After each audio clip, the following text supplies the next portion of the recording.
Hello everyone. स्वागत है आप सभी प्यारे व्यूवर्स का एक बार फिर से। जी हाँ दोस्तों, आप सभी को पता है कि स्टेट हेल्थ सोसाइटी बिहार की ओर से फाइनली दोस्तों सीएचओ की वैकेंसी का एडवर्टीजमेंट कल जारी हो चुका था। हमने आप सभी को पहले ही अपडेट दे दी थी और वीडियो के माध्यम से बताया था, लेकिन आपके बहुत सारे कैंडिडेट के बहुत सारे डाउट है कि क्या अदर स्टेट के कैंडिडेट अप्लाई कर पाएंगे या फिर नहीं, क्या जीएनएम बीएससी दोनों अप्लाई कर पाएंगे या फिर जिनके पास में सीसीएच सर्टिफिकेट है वही कैंडिडेट अप्लाई कर पाएंगे, और क्या इस बार एग्ज़ाम आपका यहाँ पे एग्ज़ाम आपका सीबीटी बेस पे होने वाला है या फिर डायरेक्ट मेरिट बेस पे होने वाला है।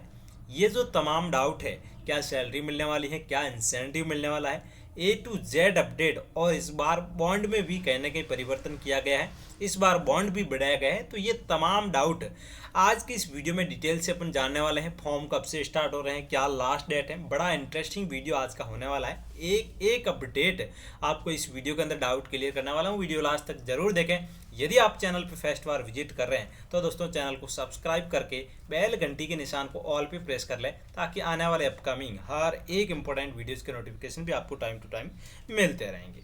चलिए दोस्तों, बिना टाइम वेस्ट की वीडियो को स्टार्ट करते हैं। ये टेलीग्राम पे हमने पीडीएफ आपको अवेलेबल करवा दिया था, आप सभी लोगों ने ज़रूर देखा होगा। यदि आपने अभी तक टेलीग्राम ज्वाइन नहीं किया है तो डिस्क्रिप्शन बॉक्स में लिंक दे रखा है, वहाँ से जाके आप टेलीग्राम भी ज्वाइन कर सकते हैं।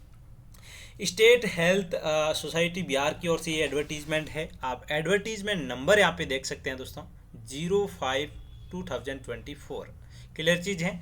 अब आप देख सकते हैं दोस्तों, detail instructions and terms of the reference for the contractual appointments of community health officer CHO in state Bihar. जी हाँ दोस्तों, स्टेट बिहार की ओर से कम्युनिटी हेल्थ ऑफिसर की वैकेंसी का ये एडवर्टीजमेंट यहाँ पे रहने वाला है। जी हाँ दोस्तों, सबसे पहले बात करेंगे कि टोटल आपका नंबर ऑफ पोस्टें कितनी है, इसमें क्या अनरिजर्व की पोस्टें हैं या फिर नहीं। तमाम डाउट ये दोस्तों आपको एसेंशियल क्वालिफिकेशन बता रखा है। सबसे पहले बात कर लेते हैं कि कौन कौन अप्लाई कर सकता है। सबसे बड़ी बात है कि आपको पोस्टों के बारे में बता देता हूँ, किसकी कितनी क्या पोस्ट है यहाँ पे रहने वाली। आप सभी को पता है कि पोस्टों की अपने जिक्र कर लिया था कल ही कि आपकी कितनी टोटल नंबर ऑफ पोस्टें थी। 4500 टोटल आपकी पोस्टें थी। कितनी पोस्टें थी? 4500 आपकी पोस्टें थी टोटल। उसमें दोस्तों अनरिजर्व की बात करें जनरल कैटेगरी की तो कोई भी पोस्ट है वहाँ पे नहीं है, और जो ओबीसी कैटेगरी है उसकी भी कोई पोस्ट है यहाँ पे नहीं रहने वाली। अब बहुत सारे कैंडिडेट के लास्ट वीडियोज में भी कमेंट आ रहे थे, मुझे भी बोल रहे थे कि सर EWS में क्या ऑल इंडिया के कैंडिडेट अप्लाई कर पाएंगे या फिर नहीं। वो भी मैं आपको आगे बताने वाला हूँ। क्लियर चीज़ है। सबसे पहले बात कर लेते हैं एसेंशियल क्वालिफिकेशन की, कौन कौन यहाँ पे अप्लाई कर सकता है। तो दोस्तों यहाँ पे आप देख सकते हैं कि सबसे पहले आपको बता रखा है BSc nursing with successfully completion of the 6 month integrated curriculum of the certificate in community health CCH from Indian nursing council या फिर state nursing council recognized institute और university from the academic year of 2020 onward. जी हाँ दोस्तों, सबसे पहले बात करें बीएससी नर्सिंग के साथ में, यदि आपके पास में 6 month का integrated curriculum of certificate in community health CCH का सर्टिफिकेट है किसी भी स्टेट नर्सिंग काउंसिल या फिर इंडियन नर्सिंग काउंसिल 2020 जो ईयर है उसके बाद में जितने भी कैंडिडेट निकले हैं उनके पास में ये सर्टिफिकेट होगा बीएससी नर्सिंग के साथ में, तो वो कैंडिडेट यहाँ पे अप्लाई कर पाएंगे। इसमें कोई भी एक्सपीरियंस रिक्वायर्ड नहीं है। वहीं बात करें तो ये सेम क्राइटेरिया आपको पोस्ट बीएससी नर्सिंग कैंडिडेट के लिए रहने वाला है, जो 2020 के बाद में जो पास आउट हुए हैं उनके लिए। क्लियर चीज़ है। पोस्ट बीएससी और बीएससी नर्सिंग के लिए सेम क्राइटेरिया यहाँ पे रहने वाला है। जो 2020 के बाद में जो यहाँ पे पास आउट हुए उन कैंडिडेट के पास में CCH का बीएससी नर्सिंग के कैंडिडेट के 4th ईयर के साथ में है, कम्युनिटी सब्जेक्ट के साथ में, और जो पोस्ट बीएससी के 2nd ईयर के साथ में आपका कम्युनिटी हेल्थ नर्सिंग के साथ में CCH का सर्टिफिकेट है, वो कैंडिडेट यहाँ पे अप्लाई कर पाएंगे। क्लियर चीज़ है।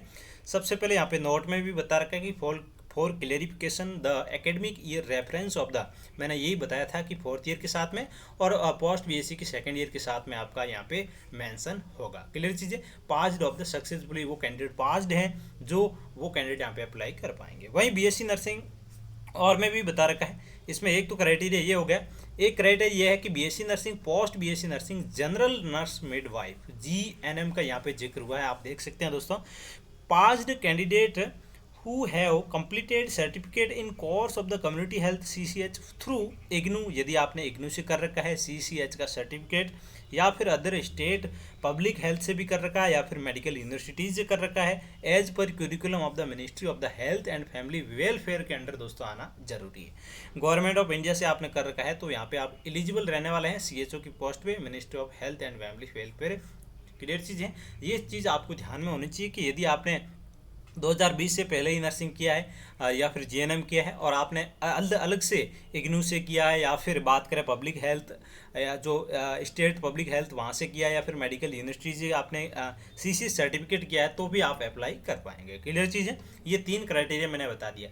जिसके पास में CC सर्टिफिकेट नहीं है, GNM कैंडिडेट है, या फिर पोस्ट BSc कैंडिडेट है, या फिर BSc नर्सिंग कैंडिडेट है, वो यहाँ पे अप्लाई नहीं कर पाएंगे। क्लियर चीज़ है, इंपॉर्टेंट नोट में भी यही बता रखा है, आप यहाँ पे देख सकते हैं, सारी चीज़ें बता रखी हैं कि आपके पास में बात करें तो स्टेट नर्सिंग काउंसिल, या फिर बात करें बिहार नर्सेज रजिस्ट्रेशन काउंसिल है, या फिर यानी स्टेट नर्सिंग काउंसिल का है, तो भी यहाँ पे अप्लाई कर पाएंगे।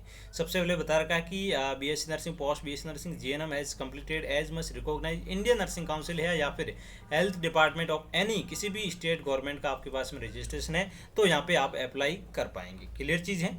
वहीं बात करें दोस्तों, यदि आप बिहार के कैंडिडेट हैं, बाहर से आपने नर्सिंग किया है, आपके पास में BNRC नहीं है, तो भी आप अप्लाई कर पाएंगे। लेकिन यहाँ पे बात करें अदर स्टेट के जो कैंडिडेट हैं, यहाँ के डोमिसाइल नहीं है और जो UR में आते हैं, वो कैंडिडेट यहाँ पे एप्लीकेबल नहीं है, एलिजिबल यहाँ पे नहीं रहने वाले। क्लियर चीज़ है। और एंड में भी बता रखा है कि the candidate should be registered with Indian nursing council या फिर any state nursing council at the time of the applying. Clear चीज़ है। ये सारी चीज़ें दोस्तों आपको बता रखी है, मैंने आपको बता दिया। CC सर्टिफिकेट के बारे में भी 2020 के बाद में आपके पास में होना कंपलसरी यहाँ पे रहने वाला है। अब नेक्स्ट में यहाँ पे बात करेंगे कि और क्या टर्म एंड कंडीशंस यहाँ पे रहने वाली है। शॉर्ट लिस्टेड कैंडिडेट के बारे में भी बता रखा है। अब दोस्तों बात करें एज रिलैक्सेशन की बात करें तो आप देख सकते हैं यहाँ पे 42 ईयर EWS के कैंडिडेट अप्लाई कर पाएंगे, और EWS फीमेल की बात करें तो 45, और यहाँ पे बात करें BC और EBC की तो वहाँ पे 45 ईयर और 47 SC/ST मेल फीमेल दोनों अप्लाई कर पाएंगे। मिनिमम 21 आपकी यहाँ पे एज लिमिट यहाँ पे रहने वाली है।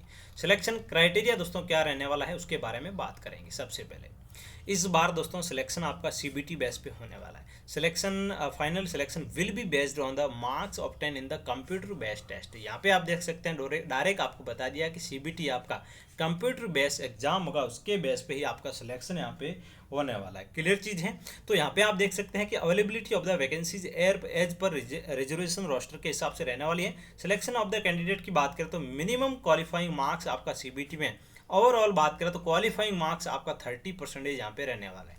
आप यदि किसी भी कैटेगरी से हो, SC हो, ST हो, या फिर EWS हो, या फिर अलग अलग जो भी कैटेगरीज यहाँ पे मेंशन कर रखी है, किसी भी कैटेगरी में आप हो, आप यदि 30% मार्क्स CBT एग्जाम में लाते हो तो वहाँ पे आप क्वालिफाइंग मार्क्स लेके आएंगे। क्लियर चीज़ें। उसके बाद में आपकी मेरिट है वो डिसाइड की जाएगी।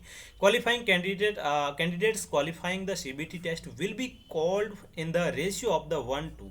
जी हाँ दोस्तों, जैसे कि आपके 4,500 पोस्ट हैं तो उसके हिसाब से दो गुना कैंडिडेट बुलाएंगे। दैट मीन्स आप मान के चल सकते हैं कि 9,000 आप कैंडिडेट को यहाँ पे बुलाया जाएगा आपका डॉक्यूमेंट वेरिफिकेशन के दौरान। क्लियर चीज़ें। DV के दौरान आपके 2 गुना कैंडिडेट आपको बुलाया जाएगा जो वैकेंसी है उसके रिजर्वेशन के रोस्टर के हिसाब से।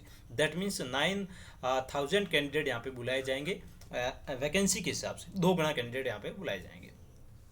उसके बाद में short listed selection will be not entitled the candidate for the selection under advertise post के हिसाब से रहने वाला है। Candidate will be have original certificate will be self attested copies आपकी यहाँ पे रहने वाली है। DV के दौरान ये सारी चीज़ें आपको ले जानी है। आप देख सकते हैं मेंशन कर रखी हैं। ये जो पूरी अपडेट है कहीं ना कहीं PDF है, हमारे टेलीग्राम पे हमने ऑलरेडी आपको डाल दिया है, तो वहाँ से जाके भी आप इन्फॉर्मेशन प्राप्त कर सकते हैं।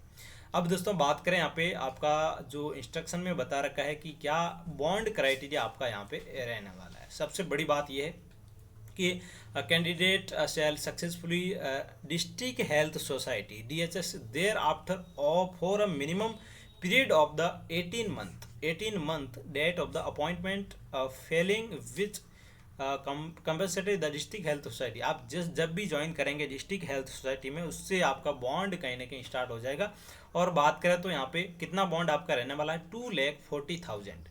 जी हाँ दोस्तों, लास्ट जो वैकेंसी थी उसमें 1.5 लाख का ही बॉन्ड था, लेकिन इस बार 2.4 लाख का आपका बॉन्ड रहने वाला है। टोटल 18 मंथ का आपका पीरियड यहाँ पे रहने वाला है। क्लियर चीज़ है ये दोस्तों। इसकी ऑफिशियल वेबसाइट पे, इस पे वेबसाइट पे जाके आप फॉर्म अप्लाई कर सकते हैं। आपका फॉर्म है वो कहीं ना कहीं 1 जुलाई से स्टार्ट हो रहा है, 21 जुलाई आपकी लास्ट डेट दोस्तों वहाँ पे रहने वाली। अब दोस्तों सैलरी की बात करें तो आपकी 40,000 सैलरी रहने वाली है, जिसमें दोस्तों बात करें तो आपका बेसिक सैलरी है 32,000 आपकी बेसिक सैलरी यहाँ पे रहने वाली है।